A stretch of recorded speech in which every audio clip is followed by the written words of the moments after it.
Hi everybody, we're going to be talking about the dot product of two vectors here in chapter 11.3. This is the first new operation that relates to vectors. This is not the same as other types of mathematics. So make sure when you're working the problems, you're checking your answers, make sure that you actually understand it. Again, a few homework assignments here. Make sure you're doing the reading. Let's begin. We're going to learn how to do the following things. We're going to use the properties of the dot product of two vectors. We're going to find the angle between the two vectors using the dot product. There's a nice little formula that goes with that. We're going to find the direction cosines of a vector in space. We're going to find what's called the projection of a vector onto another vector. Projection, as a little spoiler here, projection is sort of like the shadow of one vector onto another. And then we're going to use vectors to find work done by a constant force. Okay, so the dot product. Dot product multiplication is when you multiply two vectors together, and this dot is a very specific little symbol. It's a little dark dot here in the middle. So u dot v is how we would say that. U dot v is the multiplication of each of the individual scalar terms of two vectors. So I multiply a dot product, u dot v, by multiplying u1 times v1, and then adding it to u2 times v2. In 3 dimensions, it's the same thing, but with the third component as well. So u1 v1 plus u2 v2 plus u3 v3. You will notice the multiplication here, dot product of two vectors, is only a scalar quantity. There's no direction in the dot product results. We define properties of the dot product. U dot v is equal to v dot u. That's commutative. It's also distributive. If I go u dot v plus w, that's u dot v plus u dot w. Scalar multiplication works the same. C times u dot v is c times u times v, or c times u dot v, or u dot c times v. The zero vector property dot v is equal to, you'll notice I'm circling this here, this vector 0 times some actual vector gives me a zero scalar. It's just a number. And then an interesting property, and useful later on, v dot v is equal to the magnitude of v squared. And remember, the magnitude equation from yesterday is magnitude of v is the square root of x1 squared plus y1 squared plus z1 squared. And the zero vector here, which I wrote, is 0i plus 0j plus 0k in 3 dimensions. And now we're just going to practice using this. So if we do u dot v is equal to, just multiplying components together. So u is 2, v is 5, so 2 times 5 is 10, plus, and then negative 2 times 8, so 10 plus negative 16. And so u dot v is equal to 10 plus negative 16 is negative 6. That's okay. It's a scalar quantity. There's no square root or anything else. So it's okay to have a dot product that is negative. Next one, we're doing u dot v times w. Now, you might be confused by this, but the parentheses are just sort of the standard basic multiplication. Why are we doing that? Because we know that u dot v is a scalar quantity, and I can multiply a scalar times a vector, no problem. So u dot v, which we already did here, is negative 6. So this is equal to negative 6 times w. And in component form, that would be negative 6 times negative 4. So that would be 24, comma, negative 6 times 3, negative 18. U times 2v, okay, so the 2, remember, is just, we can distribute that outside. So u dot v times 2 is equal to 2 times u dot v.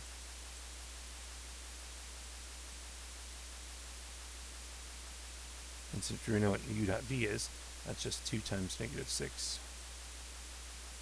which is negative 12.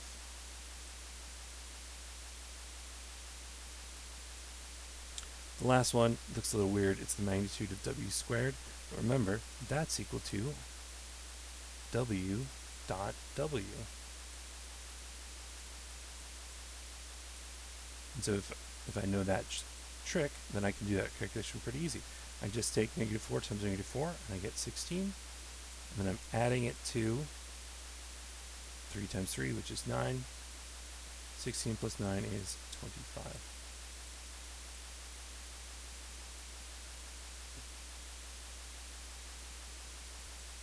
The next thing we're going to learn how to do is the angle between two vectors. So if we want to find the angle between two vectors, it's like they both start at the same origin here. So u goes this way, v goes this way. What's the angle in between? Now, the resultant here is v minus u. That's what we're looking at here. And this might be kind of hard, tricky to visualize, but if I add in a couple extra lines here, this would be the same as v, and this would be the same as u, right? So this would be v plus u, and this would be u plus v. Those would both be the same. And if I'm adding them together, that would be this one here. That would be u plus v.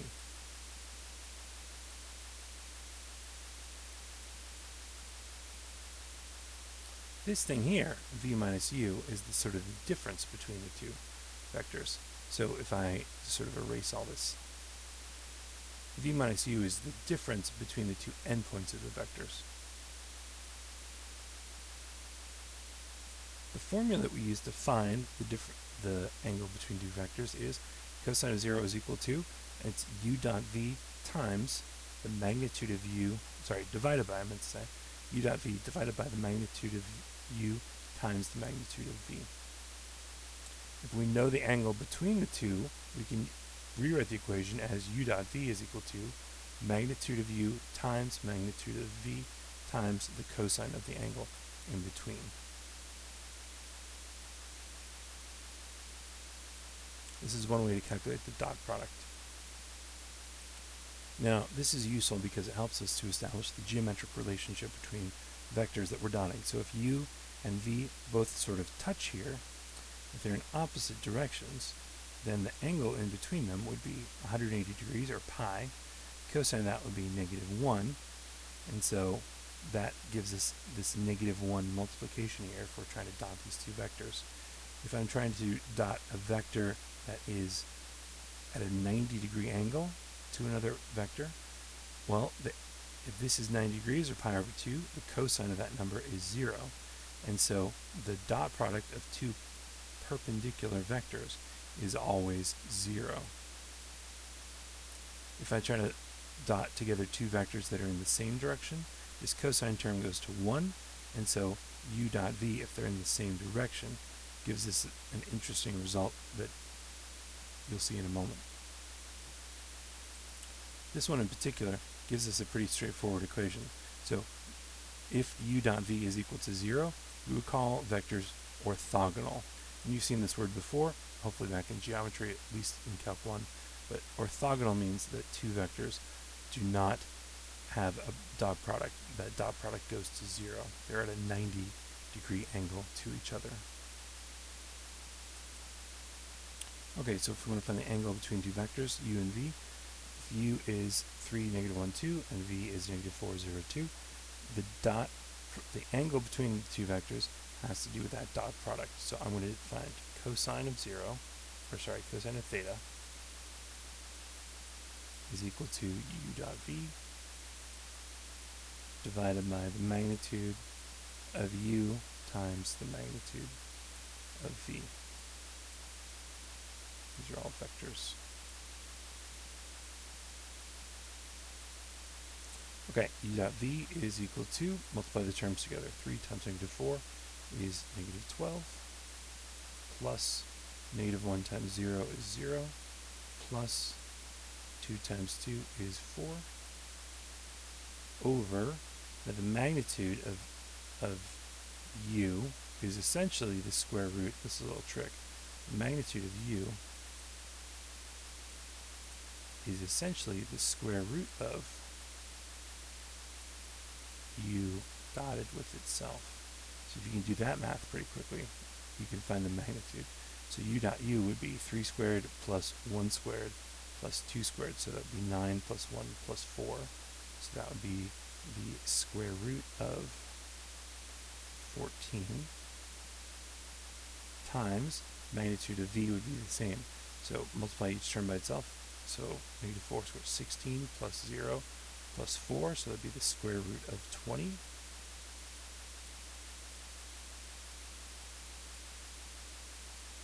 And so I would get that the cosine of theta here is equal to negative 8 over square root of 14 times the square root of 20. Now, to find theta, we would do the inverse cosine. Theta is equal to inverse cosine of negative 8 over, you notice I'm not simplifying this because I know I'm going to put it into my calculator. And so we're going to round it. And so this is equal to 2 point, well, it'll be 3 decimal places, 2.069. And it's not degrees, it's in radians, so it's 2.069 rads.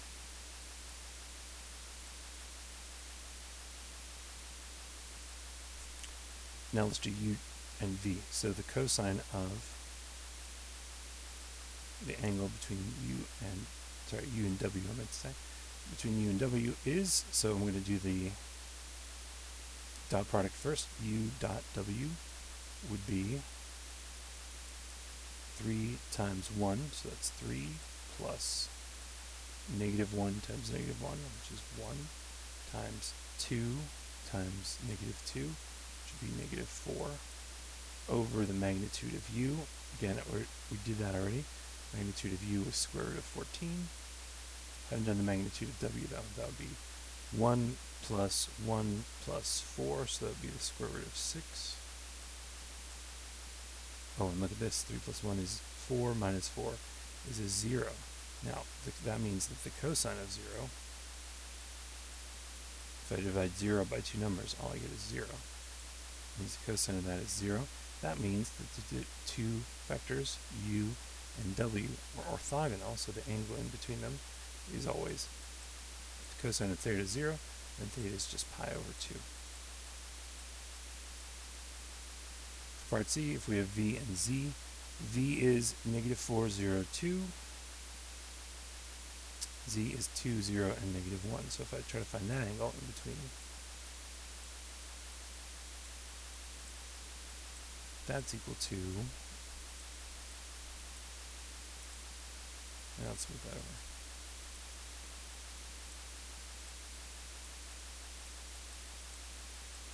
So v times z here, so negative 4 times 2 is negative 8. 0 times 0 is 0. And then negative 1 times negative 2 is 2. Over magnitude of v, we calculated earlier, is square root of 20. Magnitude of z would be 2 squared is 4 plus 0 plus 1, so it would be square root of 5. Okay, and what we get here, cosine of theta is equal to 8 plus negative 2. I meant it right here, sorry. 8 plus negative 2 is negative 10 over 20 times 5 is 100. Square root of 100. Square root of 100 is just 10. So it's negative 10 over 10, so the cosine of theta is negative 1. That means the angle between them is pi, and that means those two vectors are sort of lined up with each other, like this. That's a nice result.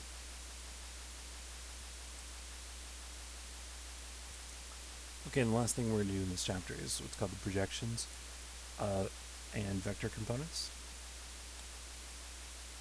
So, breaking down the vector components with this projection thing is best done by example here. So the book has a nice example.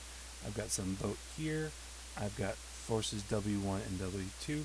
They're orthogonal. These are the vector components of gravity. So if gravity is pulling downwards here, I've got a component along the ramp, but I also have a component of the force that is orthogonal or perpendicular to the ramp itself. So every force or every vector could have orthogonal components here. So for example, the force of gravity pulling on the boat can be broken into W1 along the ramp and W2 perpendicular to the ramp. So I mentioned earlier, projection is kind of like a shadow. So if I have two vectors here, U and V, and I've got some angle in between, the projection of U onto V, imagine, if you will, there's some kind of light that's shining down on U. So make a little light here. And then the shadow that U casts in the V direction, W1 here, is the projection of U onto vector V. You'll notice the projection of U onto V is bigger than, that's fine. Sometimes if it were like this, the projection of U onto V would be smaller, and this would be my W1.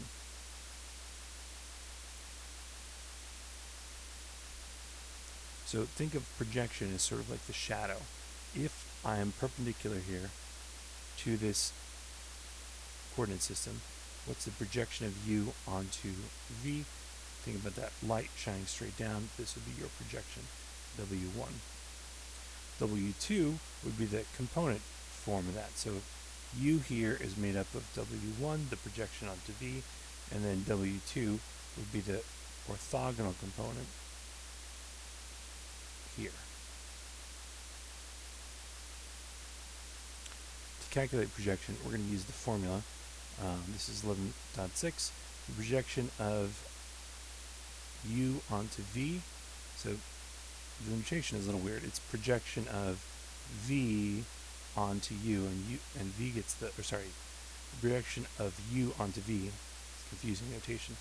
U is the sort of big bolded letter, and V gets the little subscript here. So the projection of U onto V looks like this. The formula is a little simpler. It's U dot V over V squared. It's kind of like the magnitude equation. So U dot V over V magnitude of V squared. Over that, and then we're going to multiply that by V itself, because the projection should be a vector. U dot V over magnitude of V squared is going to give me a scalar multiple, and then we're going to multiply that by V itself. Let's try an example. So we're going to work on example 4 from the book. Now, this is a little confusing here, because it says, find the vector component of U, or U is 510, is orthogonal to V, 4,3, given that W1 is the projection of U onto V, which is 8,6, and U is 510, which is W1 plus W2. Now they're kind of giving this away. They don't really explain how to get this. So let's actually calculate that. We're going to use the formula from the book, projection of U onto V, as U dot V.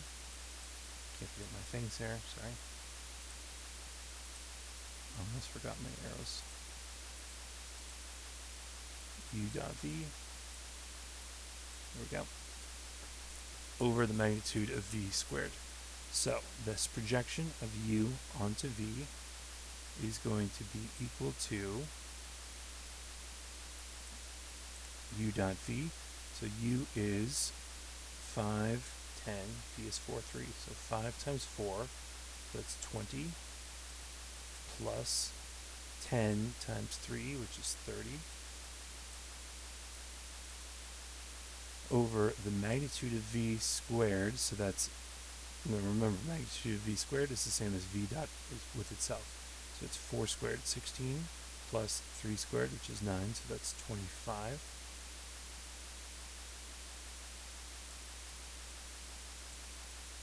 Then we're multiplying by vector V here.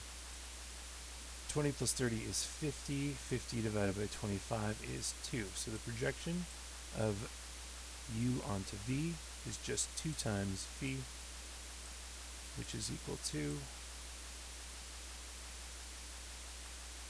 8,6. And that's how the book gets this answer for this part.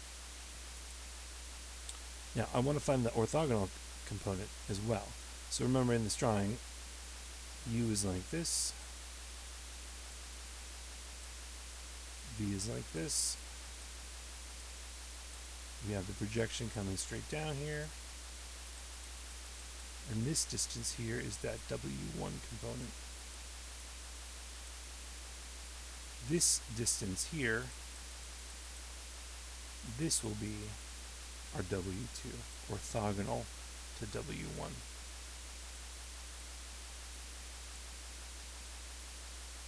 Okay, so the relationship between these two things, well, if I add this plus this, the resultant is U. So if I know that U is 510,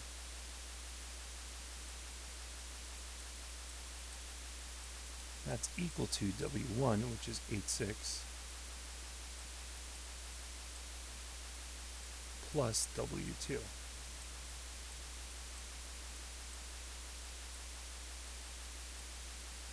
Okay, so if I want to solve for this, I'm going to subtract the vector 86 from both sides. And so I get 5 minus 8, which is negative 3. And then I have 10 minus 6, which is 4. And so the orthogonal component here, or the orthogonal vector W2, is equal to negative 3, 4. You notice I'm kind of switching back and forth between full arrow, which is probably good, and then sort of half arrow. This is fine. This is an engineering thing where you just write the vector symbol as that. Doesn't matter which way you do it. That's it for today. Please email me if you have any questions. And again, make sure you do the reading 11.4. We're going to do something even more different than the dot product.